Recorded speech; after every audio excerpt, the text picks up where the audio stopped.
មានសរុប5មួយដើមក្រប10000ក្របចាប់ពីថ្ងៃនេះទៅភារកិច្ចរបស់ពួកឯងមានតែមួយគត់គឺទាញកែកំភ្លើងឲ្យជាប់គុំលែងដៃឲ្យសោះរឿងក្របមិនបាច់ខ្វល់ទេអញនឹងបញ្ចុកក្របឲ្យពួកវាឆ្អែតហ្មងបងប្អូនយីទេវើយក្របយើងមានគ្រប់គ្រាន់ហ្មងគ្មានពេលទៀតទេរឿងមនុស្ស6នាក់ដែលបាញ់ច្បាស់ជាងគេក្នុងចំណោមកូនចៅលោកមកអាឆ្កែចាស់អាមុករុនអាញូដៃអាស្វាស្គមអាសានផាវអាជាងគូគ្រប់គ្រាន់ហើយយកពួកវានេះឯងភាពខុសគ្នាធំបំផុតរវាងកាំភ្លើងនេះនិងកាំភ្លើងសានប៉ាគឺមិនបាច់អូសកែរាល់ពេលបាញ់មួយគ្រាប់នោះទេលោកគ្រាន់តែធ្វើរឿងមួយគត់គឺតម្រង់ហើយទាញកែកាំភ្លើងហ្មងបាញ់អស់10គ្រាប់ច្របាច់កន្លែងនេះសង្កត់ចុះក្រោមបង់និងធ្លាក់ចេញមករុញបង់ថ្មីចូលឬសូទៅគឺរួចរាល់ហាត់3ដងទៅអានឹងប្រើកាត់អត់ពិតជាកែថ្មង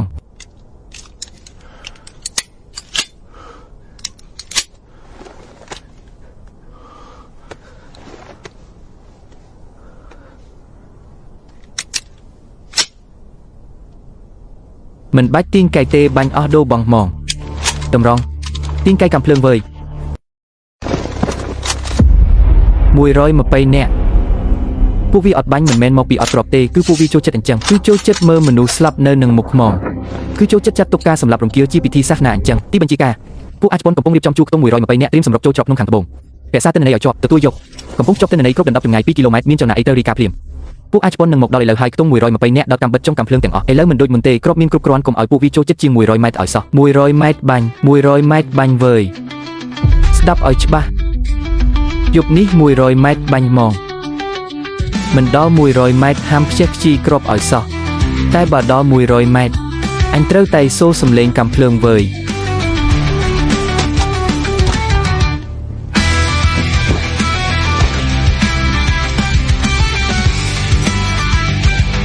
មេបញ្ជាការចេញកាមេរ៉ាកម្ដៅបង្ហាញថាគោលដៅកំពុងរលមកមុខហើយលឿនទេប៉ាន់ស្មានថា4នាទីទៀតនឹងដល់ខ្សែត្រៀមយើងហើយអាចប៉ុនជីសេះនាំមកគេនោះអញទុកឲ្យវារស់បានយូរបន្តិចចុះអញចង់ឲ្យវាឃើញថាថ្ងៃនេះវានឹងចាញ់ដោយសារអី100ម៉ែត្របាញ់100ម៉ែត្របាញ់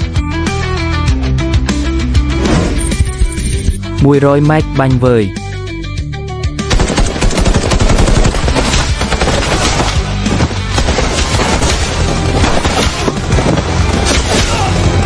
300ម៉ែត្រកន្លះវិនាទី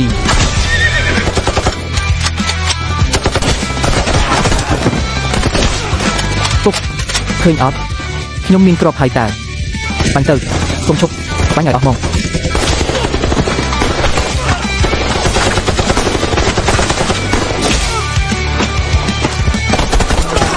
ម៉ោង3ចម្ងាយ220ម៉ែត្រគ្រឿងវងទីម៉ោង3វើយ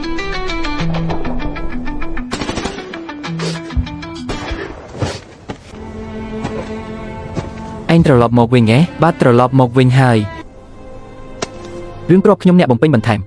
ពួកលោកការពារទីនេះឲ្យជាប់ខ្ញុំអ្នកធានារឿងគ្រាប់ចុះបងប្អូនរាប់សិបនាក់បងប្អូនដែលបានស្លាប់តាំងពី7ថ្ងៃមុននោះ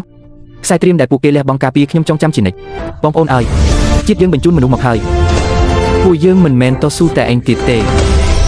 ថាមពលលើកនេះកើនឡើង1200